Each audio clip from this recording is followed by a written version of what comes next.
Hey, hello everyone, welcome back to my YouTube channel Study with Erika. So guys, today we will start our chapter number 4 of your class 6 sorting materials into groups. तो इसके first 3 chapters हमने उसके जितने भी questions थे की terms थे सब कंप्लीट कर लिए हैं.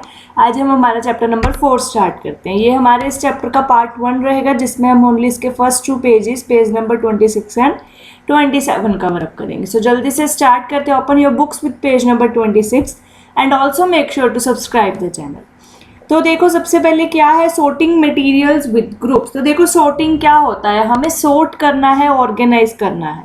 जैसे आपके घर पे जो किचन की आइटम्स हैं वो आपके किचन में रहती हैं, जो आपके क्लोथ्स हैं वो आपके कबर्ड में रहते हैं, जो आपके टॉयज़ हैं वो आपके टॉय रूम में रहते हैं, है ना. तो इस तरह से हमारे घर में जो मटेरियल है वो अलग अलग जगह पे ग्रुप करके सॉर्ट किया जाता है. तो इसी तरह हम देखेंगे कि हमारे आसपास कितने तरह का मटेरियल है. हमारे आसपास देखो हमारे प्लास्टिक का मटेरियल भी है, ग्लास का मटेरियल भी है, पेपर का मटेरियल भी है, बहुत सारे टाइप्स का मटेरियल है. तो हम उसको कैसे सॉर्ट करते हैं वो सब कुछ हम इसमें पढ़ेंगे. सो सबसे पहले ऑब्जेक्ट्स अराउंड अस, हमारे आसपास कैसे कैसे ऑब्जेक्ट्स हैं. We have seen that our food and clothes have so much variety in them. जैसे कि हमने हमारे फर्स्ट 3 चैप्टर्स में देखा कि जो हमारा फूड है एंड जो हमारे क्लोथ्स हैं उसमें बहुत सारी वैरायटी है. देखो क्लोथ्स हमने सिंथेटिक देखे, नेचुरल देखे, फूड भी हमने देखा कि हर स्टेट का अलग अलग है. सो वैसे ही कहते हैं हमारे आसपास बहुत सारी आइटम्स हैं जैसे कि हमारी chair, bullock cart, cycle, cooking utensils, books. देखो कितने तरह की बुक्स हैं, clothes, toys, water, stone and काफ़ी तरह की चीज़ें. इनमें से कुछ चीज़ें जो हैं वो लिक्विड फॉर्म में है, कुछ चीज़ें जो हैं वो सॉलिड फॉर्म में है ना. किसी की शेप राउंड है, किसी की शेप स्क्वायर है, किसी की शेप रेक्टेंगल है ना. कोई शेपलेस है, जैसे ये टेडी बियर, इसकी कोई शेप नहीं है, ये शेपलेस है ना. तो हमने देखा कि हमारे आसपास बहुत सारे ऐसे ऑब्जेक्ट्स हैं. Look around and identify objects that are round in shape. तो अब आपको क्या करना है, आपको बहुत सारे अपने आसपास जितनी भी चीज़ें मिलती हैं और उसमें से एनालाइज करना है क्या क्या राउंड में है. देखो जैसे यहाँ पे एक शॉर्पनर दिखाया गया है, ये राउंड शेप में है. जो ये गिलास है ये राउंड शेप में है. यहाँ एक DVD CD पड़ी है, ये राउंड शेप में है ना. जो ये टेडी है इसकी आईज राउंड शेप की हैं. सो बहुत सारी चीज़ें हैं जो इसके हमारे आसपास राउंड शेप में होती हैं. जैसे यहाँ पे एक एग्जांपल ली गई है रबड़ बॉल की, जो आपकी फुटबॉल होती है रबड़ बॉल होती है, या ग्लास का जो मार्बल होता है जिससे आप खेलते हो, जिसको आप कंचे बोलते हो, छोटे छोटे होते हैं, वो भी कौन से होते हैं, हमारे राउंड शेप के होते हैं. एंड काफ़ी सारे फ्रूट्स जैसे आपके एप्पल, ऑरेंज, अर्दन पिक्चर, घड़ा होता है जो आपका घड़ा जिसमें हम पानी रखते हैं, वो सब अलग अलग शेप के होते हैं. और कुछ चीज़ें एडिबल होती हैं, जैसे जो एप्पल है आपका, ऑरेंज है, हम इसको खा सकते हैं. बट जो आपका घड़ा हो गया या आपका जो CD DVD प्लेयर है वो आपका ईटेबल नहीं है. तो हम इसको बहुत सारी कैटेगरीज में डिवाइड कर सकते हैं. तो आपको एक आगे टेबल दिया हुआ है, टेबल 1.1, 1.2 एंड 1.3 जो आपने चैप्टर नंबर 1 में किया था, जिसमें हमने फूड लिखी थी, फूड की वैरायटी लिखी थी और फूड की वैरायटी के सोर्सेज लिखे थे कि जो वो फूड है वो कहाँ कहाँ से मिलता है. तो देखो सोर्सेज कौन से थे, या तो वो फूड हमें प्लांट से मिलेगा या वो फूड हमें एनिमल से मिलेगा, है ना. याद है ना, तो उसी को रिकॉल किया गया है. नेक्स्ट पे चलते हैं हमारी फर्स्ट एक्टिविटी पे. यहाँ तक बस हमें यही बताया था कि हमारे आसपास है वो बहुत वैरायटी का जो मटेरियल है, ऑब्जेक्ट्स है, वो मिलते हैं. सो फर्स्ट एक्टिविटी देखते हैं. Let us collect as many objects as possible from around us. Each of us could get some everyday objects from home. जो आप घर में हर रोज़ जैसे आइटम्स यूज़ करते हो आप उनको कलेक्ट कर सकते हो, जैसे कोम, आपका रबड़ बैंड, पेन, पेंसिल, शॉर्पनर, आपकी स्टेशनरी, आपका लैपटॉप, आप कुछ भी कलेक्ट कर सकते हो.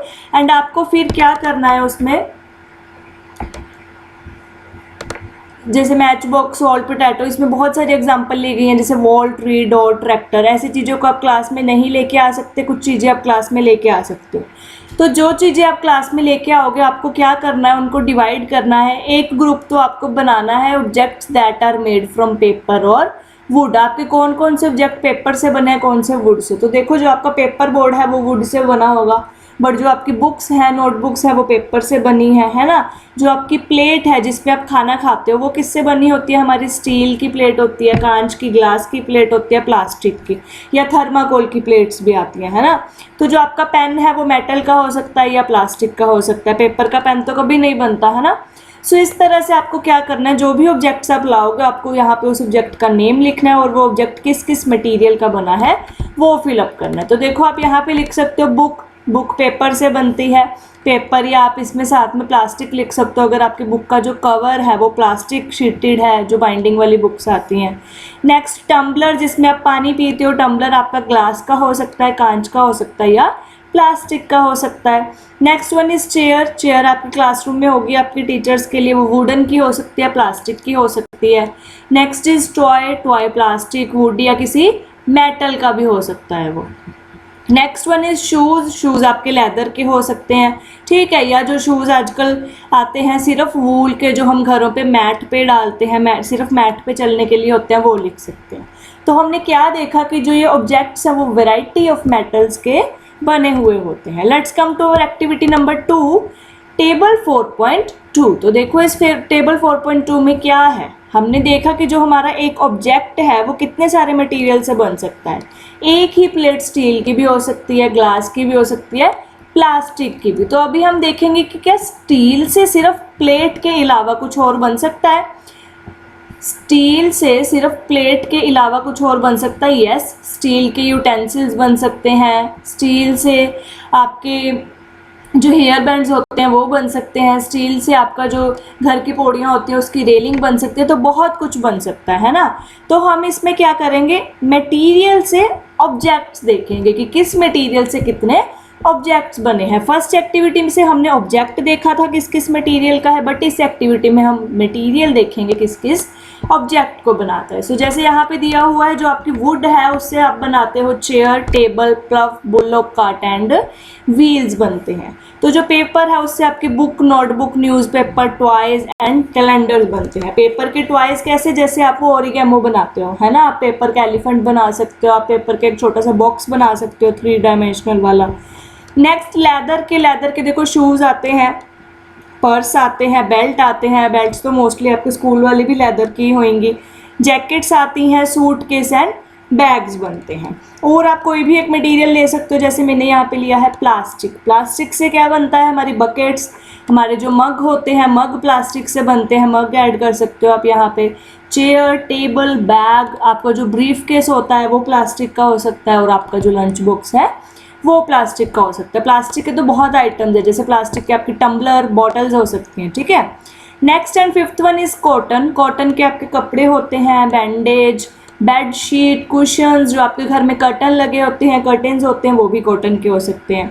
एंड द लास्ट एग्जांपल हमने ली है वो है आयरन से चेयर्स बन सकती हैं, table, door, bathroom fitting, wheels of railway goods, जो आपकी रेल होती है, जो आपके उसके जो व्हील्स होते हैं वो किससे बनते हैं, आयरन के बनते हैं, जो फिर रेलवे ट्रैक पे चलती है, ठीक है। तो इस तरह से आप और भी एग्जांपल ले सकते हो। इन दोनों एक्टिविटी से हमें क्या सीखने को मिला कि जो हमारा मटेरियल है, ठीक है, एक ही मटेरियल से बहुत सारे ऑब्जेक्ट्स बन सकते हैं और एक ही ऑब्जेक्ट बहुत सारे मटेरियल्स का हो सकता है, ठीक है। तो हमने ये दोनों चीज़ें इन दोनों पेजेस पे सीखी और दोनों एक्टिविटीज़ की।